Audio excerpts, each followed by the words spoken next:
Yo, you see my video? You said, do I want to hear your critiques? Yeah, definitely, bro, definitely. I respect your opinion, so I want to hear what you got to say about it. I mean, dog, I feel like you kind of disrespecting my work for real. Like, I understand, the thing. I think you kind of looking at my procrastination thing. You trying to put that on me like I did that this time. I didn't do that, man. The next one gonna be fire. I'm about to do the next episode for the series that I've been doing. Yeah, I know I laid off a couple of, I made a couple videos to lay off that. Man, I'm about to do the video right now, bro. I'm about to. Now, before I get into the video, I just wanted to talk about how incredibly special this topic is to me. It is the very epitome of the issues that I have when creating videos and doing a lot of other things. So the fact that I get to turn this into a topic and turn it into a video and turn it into art for you guys is very much an honor. That's it. I always put things off to the last minute, but I never really thought of it as a bad thing. I usually wouldn't label myself a procrastinator, but I assume that's what one would say. I'd also assume that if I were perhaps addicted to doing that, I would never admit it. Now I know what you're thinking. Another video on procrastination, like there's a million of them. But I have no intention of telling you to use a timer or to set goals. I'm simply expressing my thoughts on my addiction. It's been a long time coming, so let's not waste any more time. This is the 4th episode in the series. This is the art of my procrastination addiction. Wait, what even is procrastination? The act of delaying or postponing something. The first step was recognizing I had an issue. You can't fix a problem you don't think you have. So, what is it? Anxiety, guilt, poor self-esteem? Well, a huge symptom of procrastination is a fear of a negative or unknown outcome. The fear of being incapable to live up to a certain expectation. The fear of being criticized, and the fear of not being perfect. And honestly, I should have been done this video because it's important to talk about. The irony is, I talk about how important the video is, just to treat it like it's the least important thing.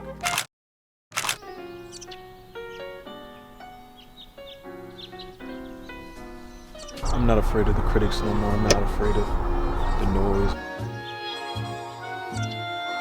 I'm not afraid of backlash. I'm not afraid of any of that.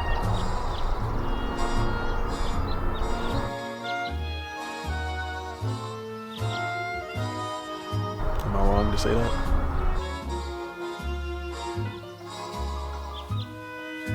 I want to post what I want to post, right? Just do what I want to do.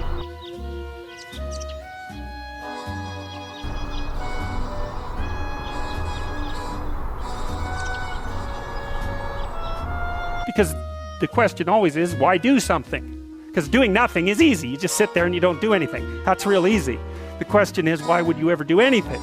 And the answer to that has to be because you've determined by some means that it's worthwhile. Okay, number one, specify your damn goals. Because how are you going to hit something if you don't know what it is? That isn't going to happen. And often people won't specify their goals too because they don't like to specify conditions for failure. So if you keep yourself all vague and foggy, which is real easy, because that's just a matter of not doing as well, then you don't know when you fail. And people might say, well, I really don't want to know when I fail because that's painful. So I'll keep myself blind about when I fail. That's fine, except you'll fail all the time then. You just won't know it until you've failed so badly that you're done. And that can easily happen by the time you're 40. So I would recommend that you don't let that happen. So that's willful blindness, right? You could have known, but you chose not to. The other way you do that is by having a little conversation with yourself about, as if you don't really know who you are, because you know what you're like. You won't do what you're told. You won't do what you tell yourself to do. You must have noticed that. It's like you're a bad employee and a worse boss, and both of those work, for you. You don't know what you want to do, and then when you tell yourself what to do, you don't do it anyways. You should fire yourself and find someone else to beat.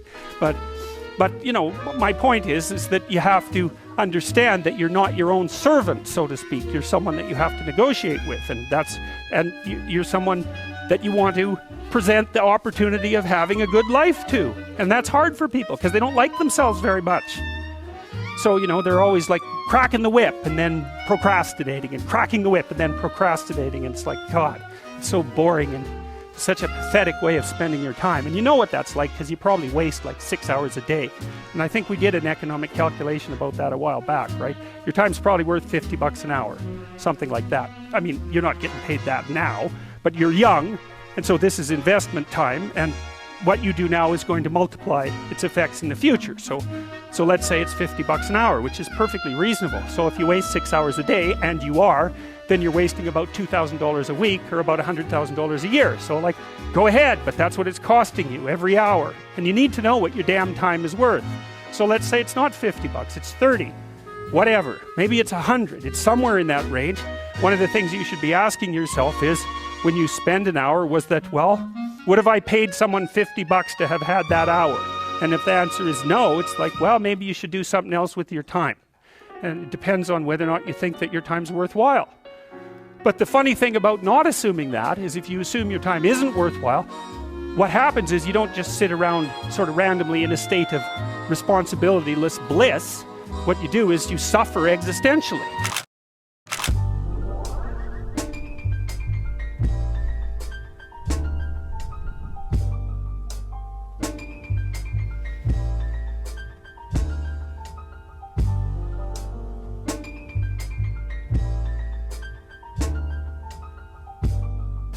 I think a question we need to start asking ourselves is, what do we actually hope to get out of this art thing? And the reason why I ask that is, what experiences, what lessons, what things do we hope to gain other than money and recognition from this thing? And for me, I feel like it's a really big thing to try to build community in this. I feel like this art thing that you do on social media should be a process and a moment for you to be able to build up not just like-minded people, but people in general. Because sometimes people need things and they don't even know that they need them. So I think a perfect thing would be to take this and try to build a community of people who are like-minded in making change, and not just like-minded in art form and social media and things like that.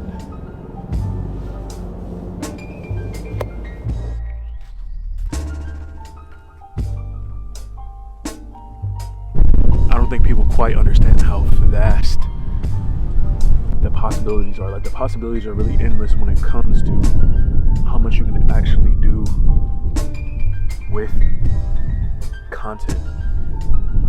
And I talked about how, you know, I think that community should be built.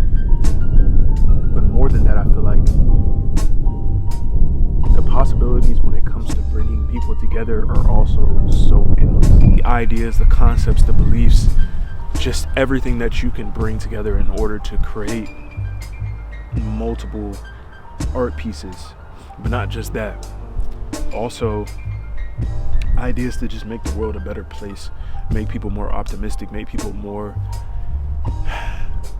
happy, or not even just happy, because I feel like that's such a simple-minded way to look at it, but just put people in better positions if we came together.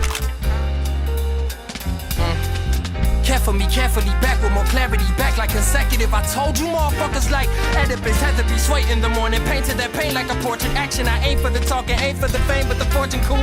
Alternate altitude, offering the thought for food, alternate art that move. Carefully editing every word, everything gotta be charity. Giving my all these melodies therapy. I keep it thoroughly, pivot the legacy. How could you not be moved? I don't give them an option to. Don't nobody wanna be great, everybody wanna be seen, and nobody wanna be quiet. Everything is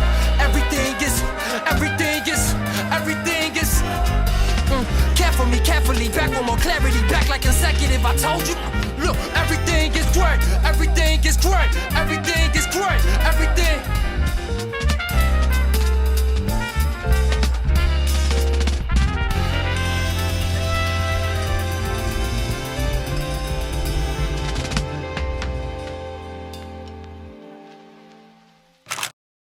Hey man, so what you think about this one? Hey, you like this one, huh? Yeah, man, this a good one. I know. This for the culture, man. This for the love of the art. That's all it's for. Yeah, man, I feel you. Oh, you like that part, huh? Okay.